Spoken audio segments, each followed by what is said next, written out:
The spaceport on Valkyrian Prime smelled like ozone and ambition.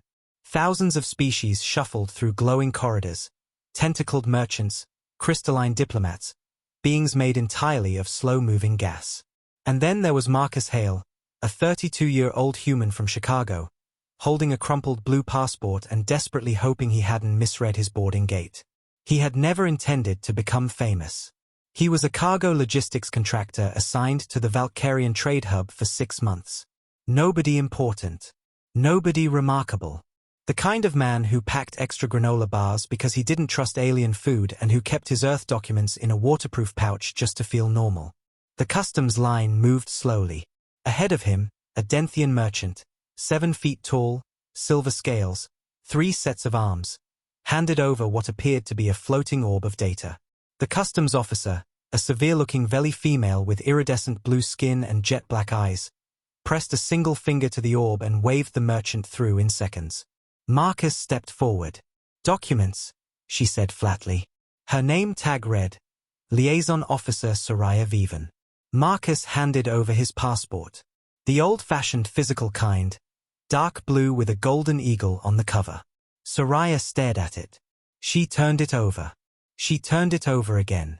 Then she looked up at Marcus with an expression he couldn't read.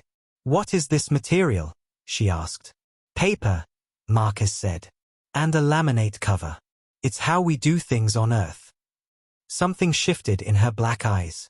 She didn't scan it with a standard orb interface like everyone else's documents.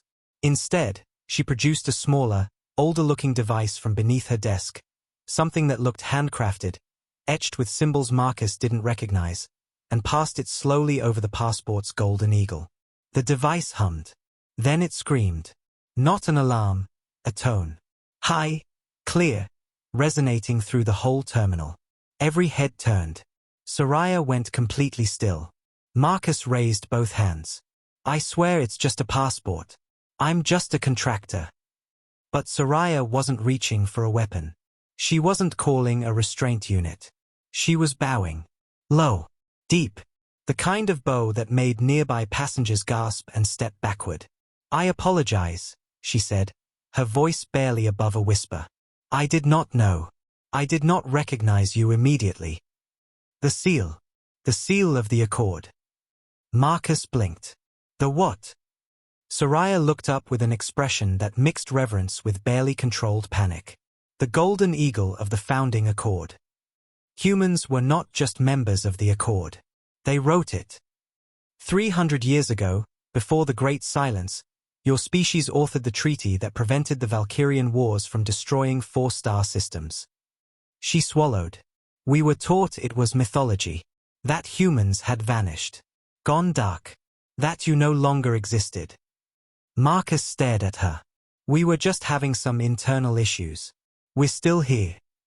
Soraya pressed a button on her console. Security Priority Sapphire. Full honor escort for Gate 7. She looked back at Marcus, expression unreadable. "Sir, you should know every Valkyrian child is taught the Accord's crest as a sacred symbol. In our culture, presenting it is equivalent to claiming the right of sanctuary and diplomacy.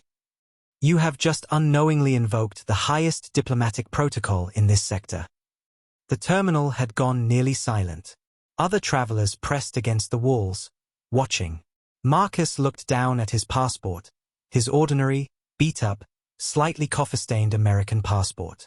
"I just need to get to Cargo Bay 12, he said quietly. "You will be escorted to the diplomatic pavilion," Soraya said, and her tone left absolutely no room for argument. "High Chancellor Draven has been notified. The Valkyrian Council has been notified. You will be received." 4 security officers, massive in ceremonial silver armor, arrived and took positions around Marcus. "Am I in trouble?" he asked one of them. The officer looked genuinely confused by the question. "You are under honor guard, sir. There is a difference." 3 hours later, Marcus sat across from High Chancellor Draven, an ancient Balorian male whose silver scales had faded to nearly white with age. Between them on a hollow table floated a perfect reconstruction of the original founding Accord, and beside it an exact replica of the golden eagle from Marcus's passport. They matched perfectly. Your kind wrote our piece, the Chancellor said slowly. And then you disappeared from our skies. We assumed the worst. We got busy, Marcus said honestly. Politics, pandemics, a few wars of our own. The Chancellor was quiet for a long moment. Then softly, will you return to the stars? Marcus thought of his granola bars, his cargo spreadsheets, his studio apartment back in Chicago. He thought of Soraya bowing in the customs lane. Of a device older than living memory recognizing a golden eagle printed by a government office in Washington, D.C. We already have, he said. The Chancellor smiled, a slow, tectonic thing.